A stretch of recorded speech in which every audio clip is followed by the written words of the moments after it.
देवलोक में। अरे परीक्षित जी ने कहा कैसी बात करते माले? बोले वो तो देवगुरु हैं बृहस्पति जी।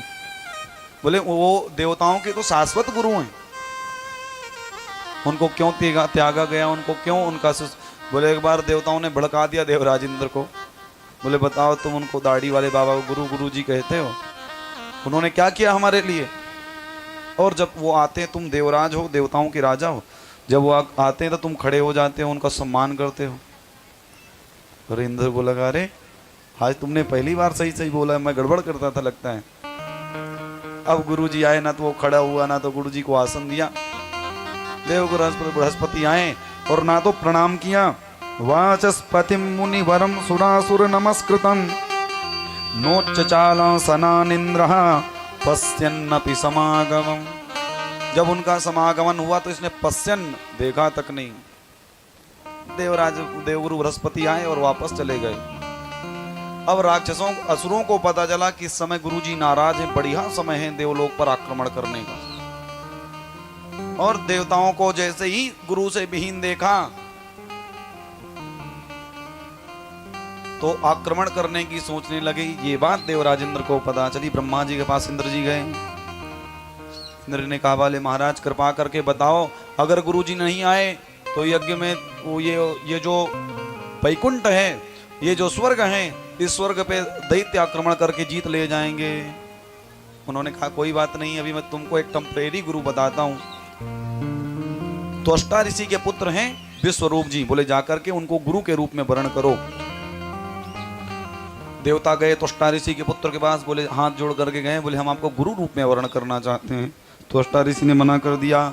बोले पौरोहित्य कर्म अति मंदा, पौरोहित्य कर्म अति मंदा, वेद पुराण स्मृति करण्यदा, वेद पुराण स्मृति करण्यदा, वेद पुराण स्मृति करण्यदा,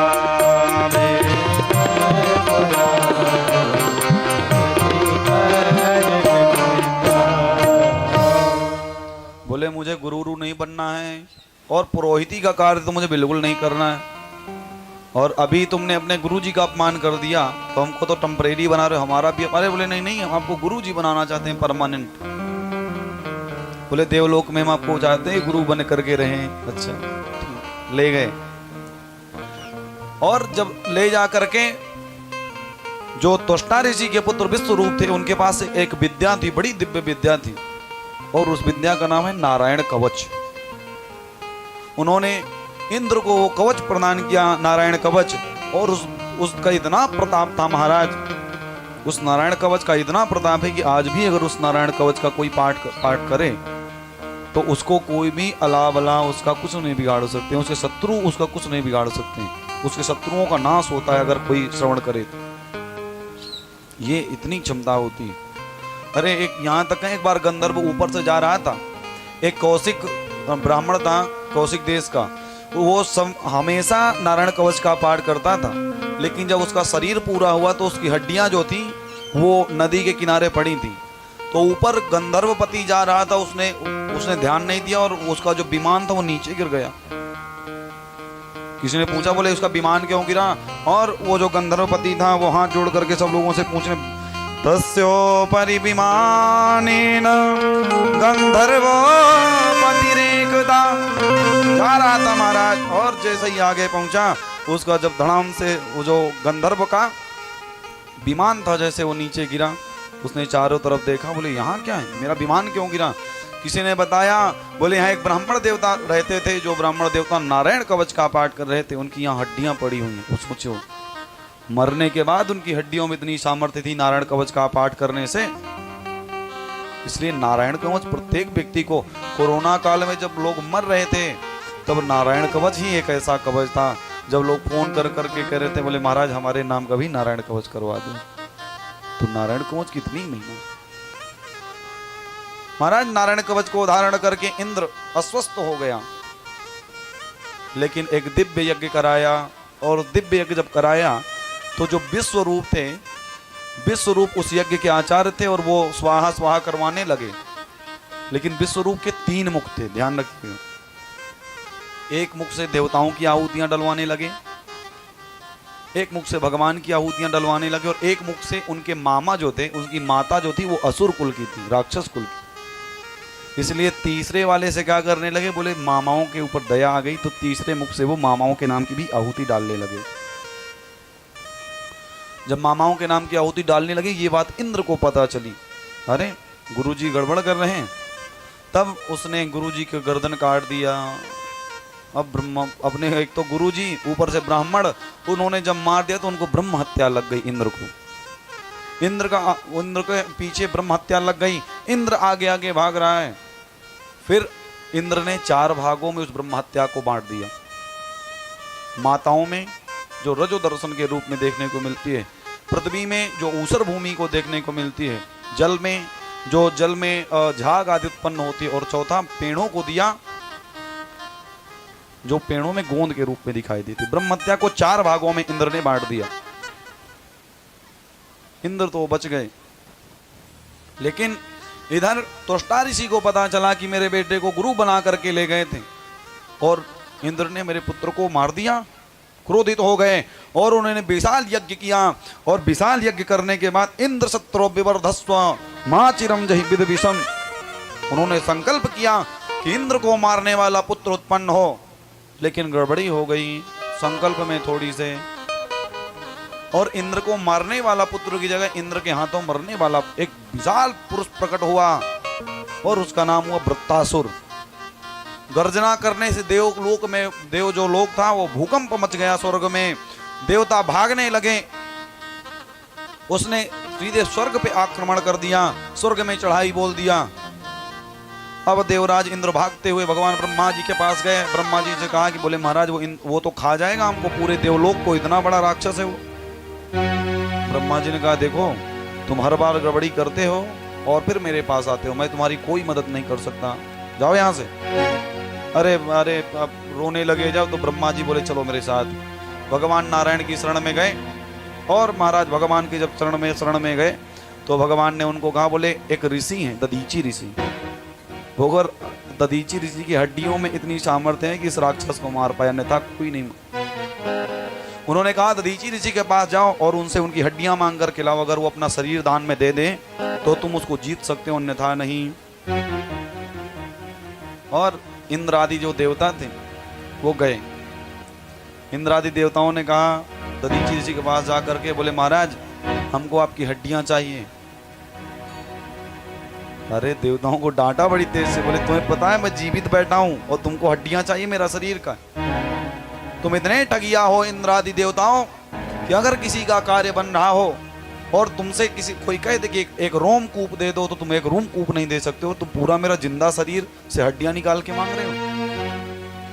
बहुत डांटा इंद्र को, लेकिन बाद में कहने लगे, बोले संत का जो शरीर है वो संतों का शरीर दूसरों के कार्य के लिए होता है, इसलिए कोई बात नहीं, मैं अपने शरीर का त्याग कर दूंगा। त्वष्टा ऋषि बेचारे क्या दिव्य महात्माओं का क्या। संत न होते जगत में तो जर मरता संसार, आग लगी आकाश में झर झर गिरे अंगार। संत न होते जगत में तो जर मरतो संसार। क्या संतों की अनुकंपा है हमारे और आपके ऊपर। ये कथा आप और हम सब श्रवण कर रहे हैं तो ये भी संतों की कृपा है। सुखदेव जैसे परमहंसों की कृपा से यह कथा इतनी सुलभ है, और यहाँ भी बैठे हैं तो दीपू महाराज संतों की कृपा है कि उन्होंने प्रवक्ता बुला दिया, श्रोता इकट्ठे कर दिया, इसलिए हम भी उनके ऋणी हैं और आप भी उनके ऋणी हैं। हम और आप मिलकर के उन संत चरणों को नित्य प्रणाम किया करें कि जिनकी कृपा से हमको ना पूरी कथा प्राप्त हुई है।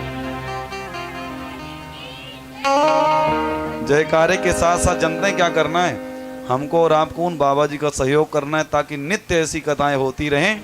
हम और आप, मैं कथा गाता रहूं, आप सुनते रहें। बोले संत भगवान की जय। तो संतों की महिमा क्या है, बोले संतों ने अपना शरीर त्याग दिया हमारे कल्याण के लिए, और जब उन्होंने शरीर का त्याग किया तो उनकी हड्डियों से उस वज्र का निर्माण हुआ।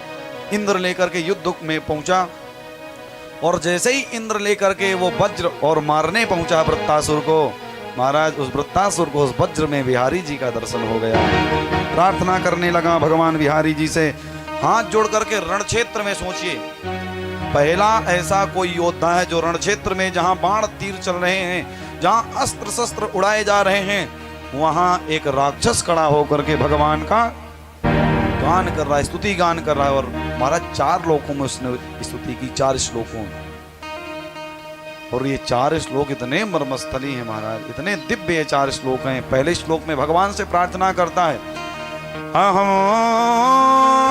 हरे तो पादैकमूल दासानुदासो भवितास्मि भूयः मनः स्मरेता सुपते गुणास्ते मनोरविंदाक्षदिनीक्षते त्वाम।